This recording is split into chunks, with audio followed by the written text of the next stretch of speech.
Thank you. I'm Susan Krebs, former delegate for 20 years, representing Carroll County, and happily retired now.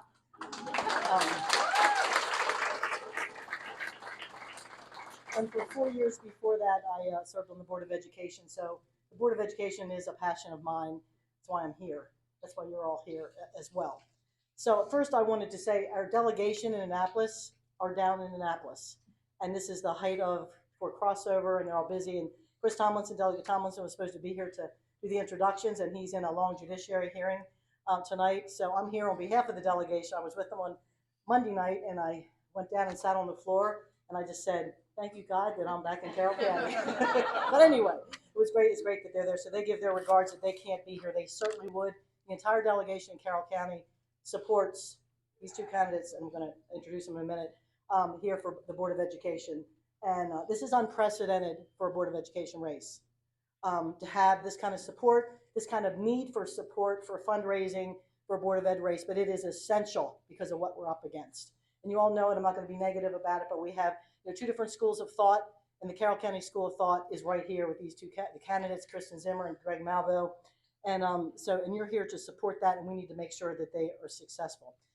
So the reason that we're all here tonight is for our candidates, Greg and Kristen, for Board of Ed. Kristen's going to come up and talk for a couple minutes, but just the importance of this election, you all know. And again, I've not ever seen a showing like this for a Board of Education race, or even for a higher office. And it just shows you how people in Carroll County know what's important. This is the grassroots. This is where it's at. This is our children. This is our future. And this is a really important race. There's a lot of issues. That's not yet, dear. He's telling me what to do.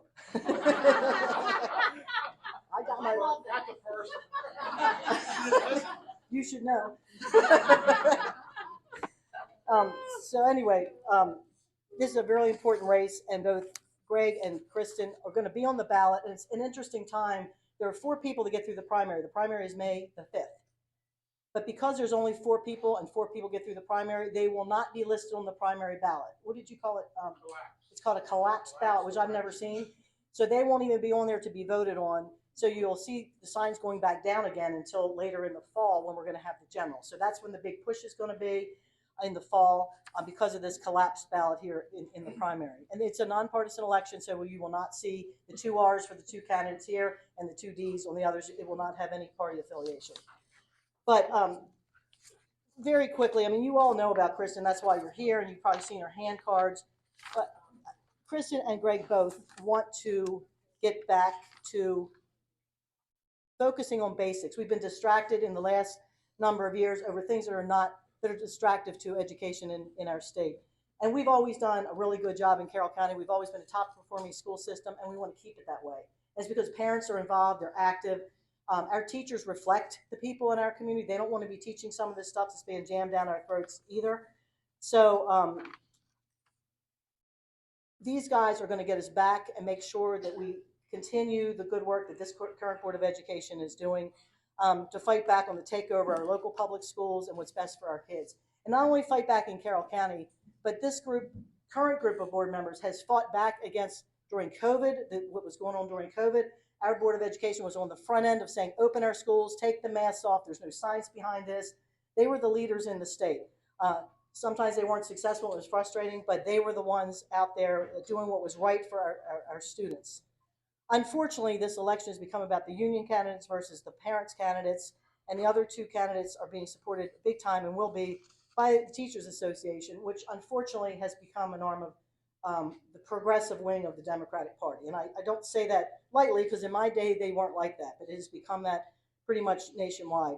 And no longer do they represent the interests of teachers, they represent the interests of a hardcore progressive group of people that is not necessarily Carroll County. So Kristen and Greg, they're both conservative, they're both respected and successful, both parents of kids in Carroll County Public Schools, which is important. Another important thing is they both have supportive spouses. Kristen's husband was up here. You have to have a supportive spouse, right, to run for office just for mental health reasons. They're both involved in our community. They both value faith and have a heart for public service, which is really important. And they reflect the conservative values here in Carroll County. And what I always say is that it works. The way we do stuff in Carroll County, we're not perfect, but our values and how we operate, they work. They're successful. So Kristen works in the field of elderly, what do you call it, elder care? Senior living. She's getting ready to join our Lions Club, thank you, next week. And Kristen has a heart for this. She stepped up to do this. And they're both a team, but this is Kristen's night, and I want to bring Kristen up to just say a few words.